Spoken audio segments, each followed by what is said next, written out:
कहानी की शुरुआत होती है हमारी नायिका जियाजिया से, जो एक बेहद रोमांटिक सपना देख रही थी। सपने में एक लड़का उससे कह रहा था कि अगर तुम्हें असहजता महसूस हो तो मुझे बताना। जियाजिया एकदम से उठ बैठती है और सोचती है, पता नहीं ये सपना मुझे बार बार क्यों आता है। अगले दृश्य में वह तैयार हो रही होती है क्योंकि उसके दादाजी ने उसके लिए एक तयशुदा शादी का इंतजाम किया है। वह अपनी सहेली से पूछती है, क्या मेरा मंगेतर जोहान आज इस बार में मिलेगा? सहेली कहती है, सुना है अभी वह बड़ा बिजनेसमैन देश वापस लौटा है, उसी के स्वागत में ये पार्टी रखी गई है, तो वह यहीं होगा।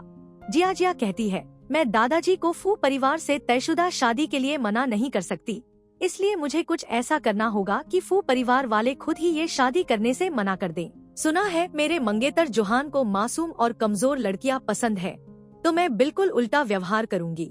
इधर हम जोहान को एक पार्टी में देखते हैं जहां हमारे नायक मिस्टर फू की भी एंट्री होती है। असल में मिस्टर फू जोहान के चाचा हैं। जोहान को एक फोन आता है और वह वहां से चला जाता है। उसी समय जियाजिया वहां आती है और गलती से मिस्टर फू को ही अपना मंगेतर समझ लेती है। वह मिस्टर फू की टाई पकड़कर उनका चेहरा अपने पास खींचती है और कहती है, क्या तुम उससे संतुष्ट नहीं हुए? मिस्टर फू हैरान होकर पूछते हैं, लेकिन उनके सहायक ने खांसकर सबको बाहर भेज दिया। जियाजिया सोचती है, ये शख्स इतना खतरनाक क्यों लग रहा है? मैं क्या सोच रही हूँ? मैं तो कुछ और ही करने आई हूँ।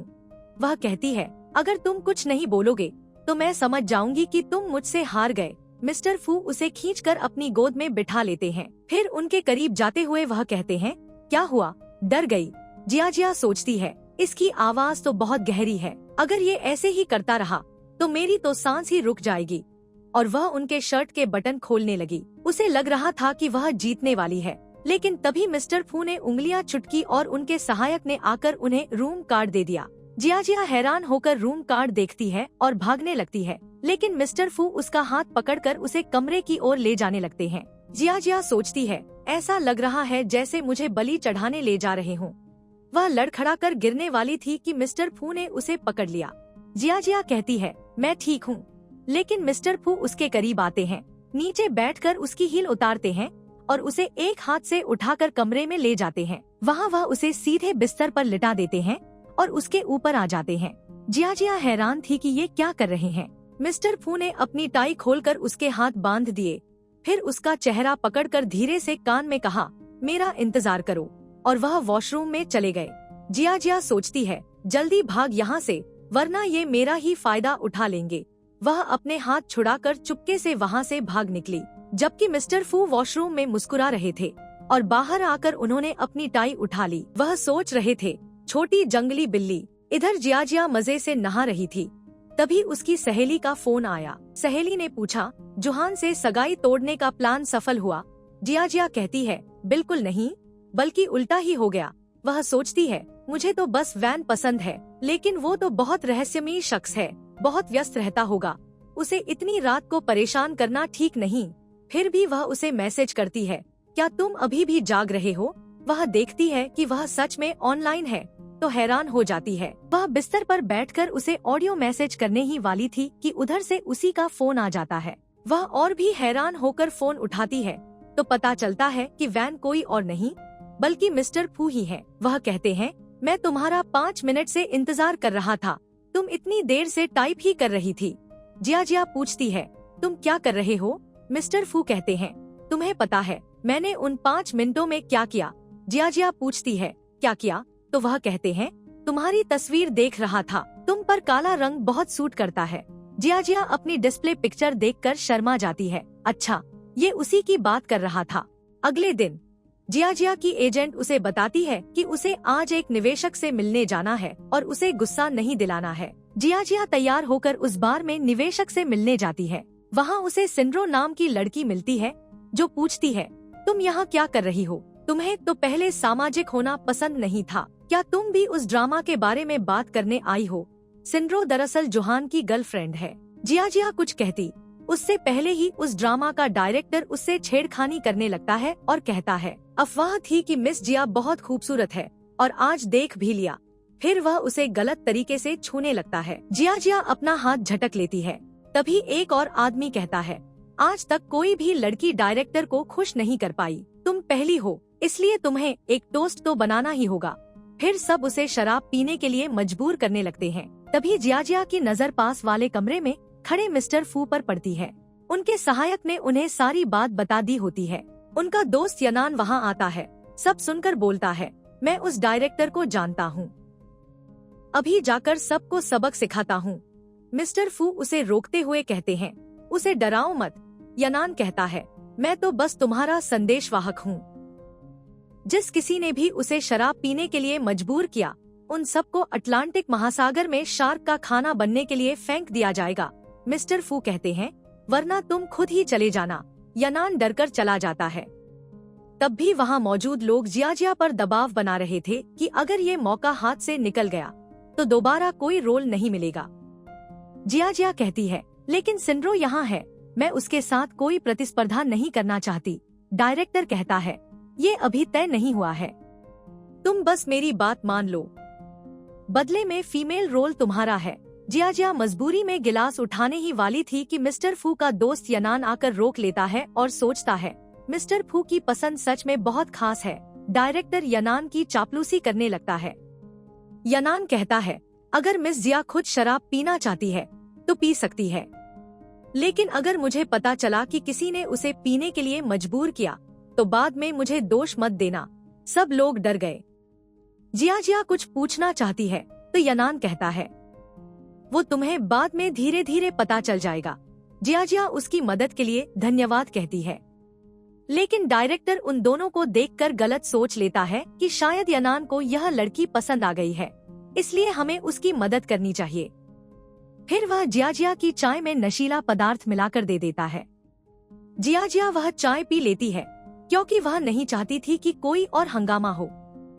जाते समय उसे चक्कर आने लगते हैं और वह सोचती है, शायद डायरेक्टर कोई और परेशानी नहीं खड़ी करेगा। फिर वह घर जाकर बाथरूम में घुसती है और मिस्टर फू को वॉइस मैसेज करके बेहोश हो जाती है। असल में वह अपनी एजेंट को मैसेज करने वाली थी, लेकिन गलती से वह मैसेज अपने आइडल वैन यानी मिस्टर फू को चला गया। इधर मिस्टर फू यनान को घूर रहे थे। यनान कहता है, मैंने उसे डराया नहीं, बस थोड़ी देर बात की। फिर उसके कंधे पर हाथ रखकर पूछता है, तुम्हें उस पर काफी समय से क्रश है ना? मिस्टर फू हाँ कहते हैं। यनान पूछता है, तुम तो मनोरंजन उद्योग के उपाध्यक्ष हो, तुम आसानी से उसकी मदद कर सकते हो, फिर उसे इतनी मेहनत क्यों करनी पड़ रही है? मिस्टर फू कहते हैं, क्योंकि उसे अपनी मेहनत पर भरोसा है, इसलिए मैं उसे रोकना या उसके रास्ते में नहीं आना चाहता। तभी उन्हें जियाजिया का मैसेज मिलता है और वह जाने लगते हैं। यनान पूछता है, तुम बिना ड्राइवर के कहाँ जा रहे हो? मिस्टर फू गुस्से में कहते हैं, अगर उसे कुछ हुआ तो मैं तुम्हें नहीं छोड़ूंगा। फिर बाहर आकर वह हर कमरे में झांक कर उसे ढूंढने लगते हैं। यनान उन्हें रोकने की कोशिश करता है, तुम हर कमरे में नहीं झांक सकते, लेकिन मिस्टर फू उसे हटाकर जियाजिया को ढूंढते रहते हैं। यनान कहता है, मैंने अपने आदमी भेज दिए हैं। काफी ढूंढने के बाद मिस्टर फू जियाजिया को ढूंढ ही लेते हैं। नशे में धुत जियाजिया उन्हें देखकर हकलाते हुए कहती है, कितने हैंडसम लड़के हो तुम। मिस्टर फू उसकी परवाह करते हुए पूछते हैं, क्या तुम ठीक हो? लेकिन जियाजिया तो उनकी छाती दबाने में व्यस्त थी। तभी सहायक आता है और मिस्टर फू अपना कोट उतारकर जियाजिया को ढक देते हैं, फिर उसे उठाकर ले जाने लगते हैं। यनान उन्हें रोककर जियाजिया के बारे में पूछता है, लेकिन मिस्टर फू बिना जवाब दिए चले जाते हैं। बाहर ले जाकर जियाजिया पूछती है, हैंडसम बॉय, तुम एक रात का कितना चार्ज लेते हो? सहायक सोचता है, मिस जिया तो बॉस को पुरुष मॉडल समझ रही हैं। मिस्टर फू उसे बकवास बंद करने को कहते हैं। जियाजिया कहती है, तो फिर मुझे गोद में उठाने के पैसे दो। मिस्टर फू सहायक की ओर देखते हैं और जल्दी से उसे कार के अंदर लिटा देते हैं, लेकिन जियाजिया उसे अपने पास खींच लेती है और पूछती है, क्या तुम मुझे पैसे नहीं दोगे? मिस्टर फू बिना कुछ कहे बाहर आ जाते हैं। सहायक दोनों को देखकर मुस्कुरा रहा था, लेकिन मिस्टर फू के घूरने पर वह इधर उधर देखने लगता है। मिस्टर फू कहते हैं, कल नशा उतरने के बाद तुमसे हिसाब बराबर कर लूंगा। अगले दृश्य में जियाजिया को बहुत गर्मी महसूस हो रही थी।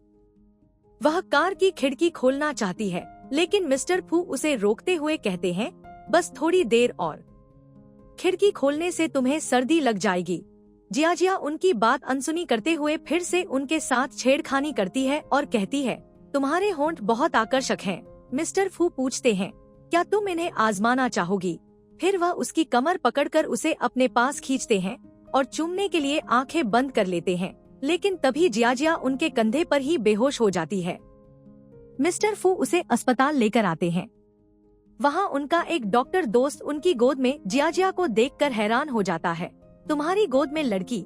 इलाज के बाद वह कहता है, इसके पैर में थोड़ी सी मोच आई है।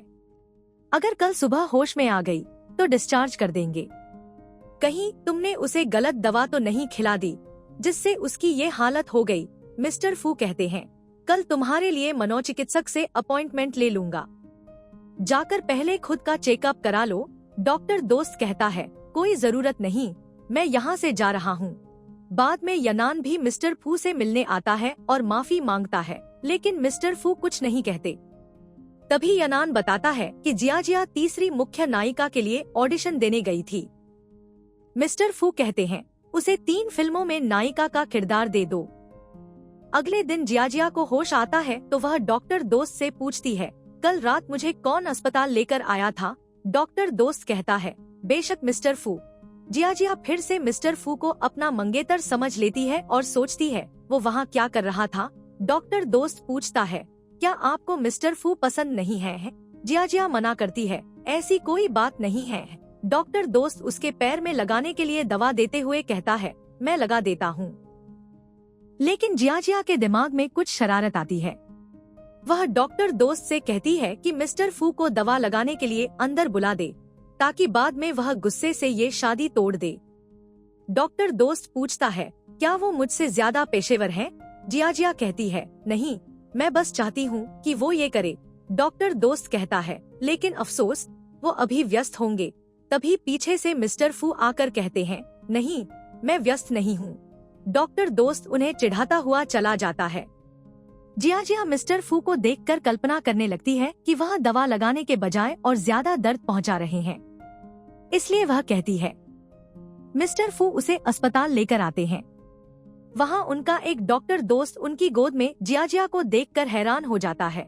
तुम्हारी गोद में लड़की? इलाज के बाद वह कहता है, इसके पैर में थोड़ी सी मोच आई है। अगर कल सुबह होश में आ गई तो डिस्चार्ज कर देंगे। कहीं तुमने उसे गलत दवा तो नहीं खिला दी जिससे उसकी ये हालत हो गई? मिस्टर फू कहते हैं, कल तुम्हारे लिए मनोचिकित्सक से अपॉइंटमेंट ले लूंगा। जाकर पहले खुद का चेकअप करा लो। डॉक्टर दोस्त कहता है, कोई जरूरत नहीं, मैं यहाँ से जा रहा हूँ। बाद में यनान भी मिस्टर फू से मिलने आता है और माफी मांगता है, लेकिन मिस्टर फू कुछ नहीं कहते।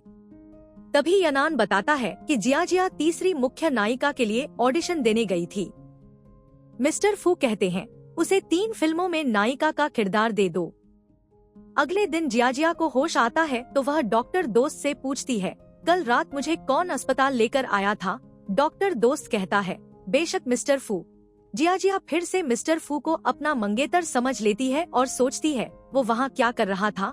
डॉक्टर दोस्त पूछता है, क्या आपको मिस्टर फू पसंद नहीं है? जियाजिया मना करती है, ऐसी कोई बात नहीं है। डॉक्टर दोस्त उसके पैर में लगाने के लिए दवा देते हुए कहता है, मैं लगा देता हूँ। लेकिन जियाजिया के दिमाग में कुछ शरारत आती है। वह डॉक्टर दोस्त से कहती है कि मिस्टर फू को दवा लगाने के लिए अंदर बुला दे ताकि बाद में वह गुस्से से ये शादी तोड़ दे। डॉक्टर दोस्त पूछता है, क्या वो मुझसे ज्यादा पेशेवर है? जियाजिया कहती है, नहीं, मैं बस चाहती हूँ कि वो ये करे। डॉक्टर दोस्त कहता है, लेकिन अफसोस वो अभी व्यस्त होंगे। तभी पीछे से मिस्टर फू आकर कहते हैं, नहीं, मैं व्यस्त नहीं हूँ। डॉक्टर दोस्त उन्हें चिढ़ाता हुआ चला जाता है। जियाजिया मिस्टर फू को देखकर कल्पना करने लगती है कि वह दवा लगाने के बजाय और ज्यादा दर्द पहुंचा रहे हैं, इसलिए वह कहती है, मैं नर्स बुला लूंगी। लेकिन मिस्टर फू बिना कुछ कहे नीचे बैठ जाते हैं। फिर वह उससे अपनी शर्ट की आस्तीन ऊपर करने को कहते हैं, लेकिन जियाजिया तो बस उन्हें ही ताकती रह जाती है। यह देखकर मिस्टर फू मुस्कुराते हैं और खुद ही आस्तीन ऊपर करने लगते हैं। जियाजिया को होश आता है और वह सोचती है, मैं उनके बारे में ऐसे कैसे सोच सकती हूँ? तभी उसे दर्द होता है और मिस्टर फू कहते हैं, क्या तुमसे थोड़ा सा दर्द बर्दाश्त नहीं हो रहा? जियाजिया कहती है, क्या तुम थोड़ा धीरे से नहीं लगा सकते? ये सुनते ही मिस्टर फू के दिल की धड़कन तेज हो जाती है, इसलिए वह जल्दी से बीच के रुई के टुकड़े हटाकर दवा लगाने लगते हैं। जिया सोचती है वो सिंड्रो को डेट कर रहा है और मेरे साथ फ्लर्ट कर रहा है। क्या दोनों को एक साथ डेट करना गलत नहीं है? फिर वह रुई हटाने की कोशिश करती है, लेकिन मिस्टर फू उसका हाथ पकड़कर कहते हैं, बेहतर होगा कि अभी हम दोनों एक दूसरे को न देखें, मुझे कुछ काम है। और वह जल्दी से उठकर चले जाते हैं। बाहर से उसे देखकर सोचते हैं, आगे तुम्हारा भविष्य उज्जवल होने वाला है। अगले दृश्य में जिया की एजेंट गुस्सा करती है, इतना बड़ा कांड हो गया और तुमने मुझे बताया तक नहीं। जिया कहती है, मैंने तो तुम्हें मदद के लिए मैसेज किया था। फिर अपना फोन चेक करके वह शॉक्ड हो जाती है, अरे नहीं, मैंने सारे मैसेज गलती से अपने आइडल वैन को भेज दिए। कितना शर्मनाक है। एजेंट कहती है, ठीक है, अब सारी बातें छोड़ो, मैं डिस्चार्ज की औपचारिकताएं पूरी करके आती हूँ। जिया मिस्टर फू को सॉरी मैसेज भेजती है। मिस्टर फू जवाब देते हैं, इसलिए तुम्हें आज रात मुझे गाना गाकर सुलाना होगा। जिया ये सुनकर खुश भी होती है और हैरान भी, मेरा आइडल खुद मुझे गाना गाकर सुलाने की बात कर रहा है। वह उन्हें जवाब देती है। एजेंट उसकी हरकतें देखकर पूछती है, क्या तुम्हें लॉटरी लग गई है? और क्या तुम्हें पता है, कल पुलिस ने डायरेक्टर और उसके साथियों को पकड़ लिया। जिया ये सुनकर सदमे में आ जाती है। अगले दृश्य में मिस्टर फू अपने सहायक से जिया को फीमेल रोल देने के लिए डायरेक्टर से बात करने को कहते हैं। रात में जिया मिस्टर फू को मैसेज करके पूछती है, क्या तुम सो गए हो? मिस्टर फू कहते हैं, नहीं, अभी तो मैं शॉवर ले रहा हूँ। जिया ये सुनकर बहुत खुश हो रही थी, तभी गलती से उन पर वीडियो कॉल लग जाती है। मिस्टर फू सोचते हैं, छोटी जंगली बिल्ली कब से इतनी बोल्ड हो गई है? क्या सच में वह मुझे नहाते हुए देखना चाहती है? वह कॉल उठाने ही वाले थे कि तभी जिया को होश आता है और वह जल्दी से कॉल काट देती है। वह सोचती है, किसी को नहाते वक्त कॉल करने का मतलब क्या होता है? कहीं वैन मुझे गलत न समझ ले। तभी मिस्टर फू का वॉइस कॉल आता है। वह पूछते हैं, कॉल क्यों काट दिया? जिया कहती है, गलती से लग गया था। मिस्टर फू पूछते हैं, क्या तुम देखना नहीं चाहती थी? जिया खुश होकर पूछती है, क्या तुम्हारे एप्स हैं? मिस्टर फू कहते हैं, क्या तुम एक नजर डालना चाहोगी? जिया तो सिर हिलाकर तुरंत हाँ कर देती है। मिस्टर फू उसे वीडियो कॉल करते हैं, लेकिन कैमरे पर हाथ रख देते हैं। जिया कहती है, मेरा फोन खराब हो गया है। मिस्टर फू कहते हैं, नहीं, इसके बदले में मुझे क्या मिलेगा? जिया उन्हें ऊपर आने को कहती है। सुनते ही मिस्टर फू के दिल की धड़कन तेज हो जाती है, इसलिए वह जल्दी से कॉल काटकर खुद को शांत करते हैं। इधर जिया बड़बड़ाती है, अगर दिखाना नहीं था तो पूछा ही क्यों? तभी मिस्टर फू अपने एप्स की तस्वीर खींचकर भेज देते हैं। उसे देखते ही जिया बिस्तर से उछल पड़ती है। ये तो सच में बहुत आकर्षक है और उसकी नाक से खून निकलने लगता है। वह जल्दी से एम्बुलेंस बुलाती है और बेहोश हो जाती है।